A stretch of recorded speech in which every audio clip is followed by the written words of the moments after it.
Assalamualaikum warahmatullahi wabarakatuh. Kembali lagi bersama saya Maya Amelia, nomor induk mahasiswa 85663191. Di sini saya akan melakukan praktikum IPA yaitu sifat cahaya dengan judul percobaan pemantulan cahaya.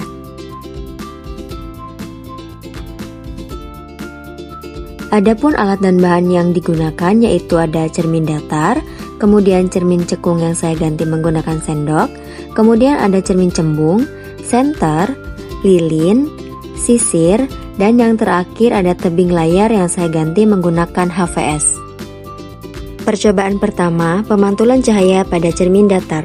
Susunlah lampu senter dan celah cahaya di depan cermin datar. Kemudian nyalakan lampu senter dan amati dengan baik jalannya bekas cahaya pada saat dan sesudah mengenai cermin datar. Lalu gambarkan jalannya berkas sinar pada langkah kedua sehingga tampak sudut datang dan sudut pantul.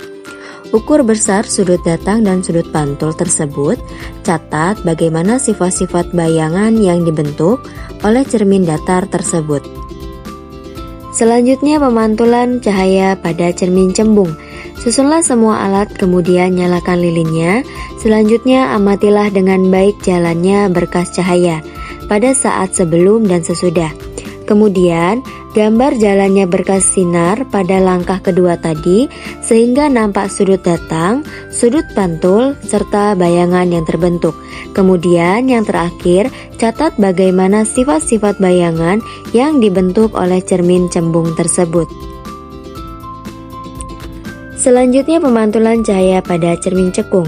Pertama, ambillah cermin cekung lalu amatilah dengan baik jalannya berkas cahaya pada saat sebelum dan sesudah mengenai cermin cekung.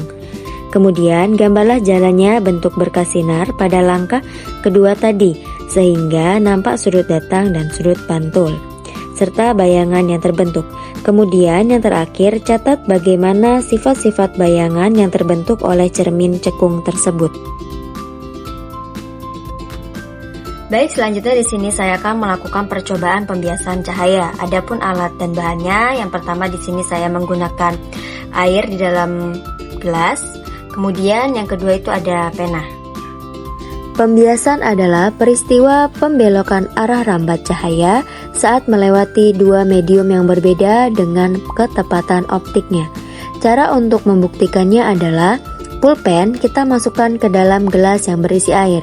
Kemudian kita amati pulpennya dan pulpen terlihat patah atau bengkok di permukaan air. Selanjutnya di sini saya akan melakukan percobaan difraksi.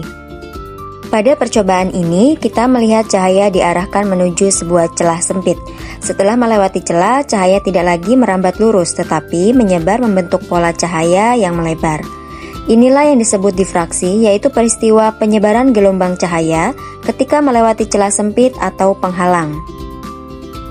Selanjutnya percobaan dispersi. Alat dan bahan yang saya gunakan yaitu yang pertama DVD dan kemudian ada senter HP.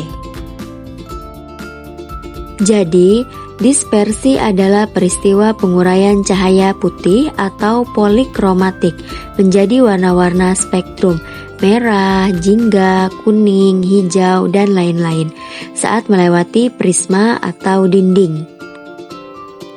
Cara membuktikannya adalah menyorotkan cahaya ke permukaan CD atau DVD, maka akan terlihat efek warna-warni seperti pelangi karena adanya celah-celah kecil pada permukaan DVD yang menyebabkan dispersi dan interferensi cahaya.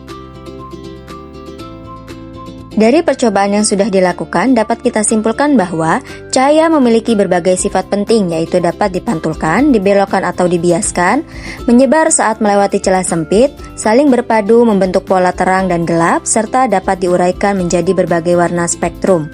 Semua peristiwa ini menunjukkan bahwa cahaya bersifat sebagai gelombang dan sangat penting dalam kehidupan sehari-hari.